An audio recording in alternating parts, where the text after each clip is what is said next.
Rise and shine! Mga ka-RSP, narito na po ang gabay, patnubay, palalaan, prediksyon ni Master Hans Kua ngayong araw ng Thursday, November 14.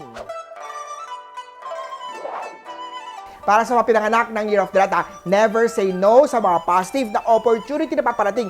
Panahon na para mag-ipon sa pinapangarap na negosyo. Orange at 1 ang swerte kay Year of the Rat. Kaya Ox naman tayo, may support ka mula kay partner. Sa single naman na huwag isara ang puso sa isang admirer. Subukan na magkaroon ng simpleng friendship muna upang lubusan siyang makilala. Brown at 4 ang swerte kay Year of the Ox. Kay Tiger naman tayo, makakahinga ka ng maluwag ng nagigipit. Ang extra money na pag-reward sa sarili ay itago na muna for bigger prize later. Gold at 8 ang swerte kay Year of the Tiger. Kay Rabbit naman kung lagi mong iniisip na hindi ka worthy, napangit ang iyong magugustuhan na tao, ito ay magmamanifest sa buhay mo. Learn to look at yourself and your flaws as worthy to be loved. Red at 6 ang swerte kay Year of the Rabbit. Sa mga dragon naman, ang pag-ibig ay hindi lang isang fairy tale. Maraming mangyayaring pagsubok pagkatapos ng isang happy ever after. Green at 3 ang swerte kay Year of the Dragon. Sa mga Year of the Snake naman, huwag masyadong palalo o show off dahil posible maka-attract yan ng masasamang loob like scammer at mga akyat bahay. Purple at 7 ang swerte kay Year of the Snake.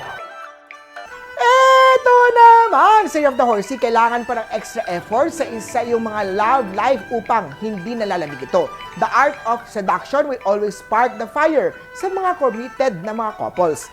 Silver at 2 ang swerte kay Year of the Horse.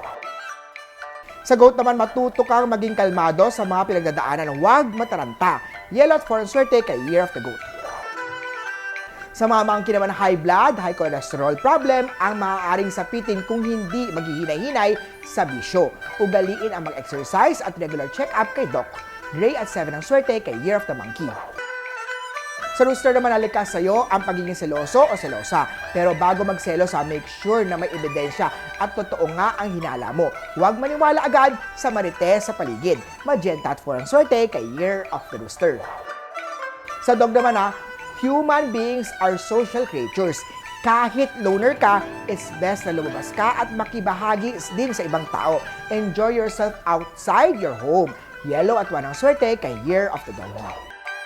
At sa Year of the Pig naman tayo, huwag magpaloko sa Get Rich Scheme. Maging matalino at i-research muna ang legitimacy na papasuking career or investment.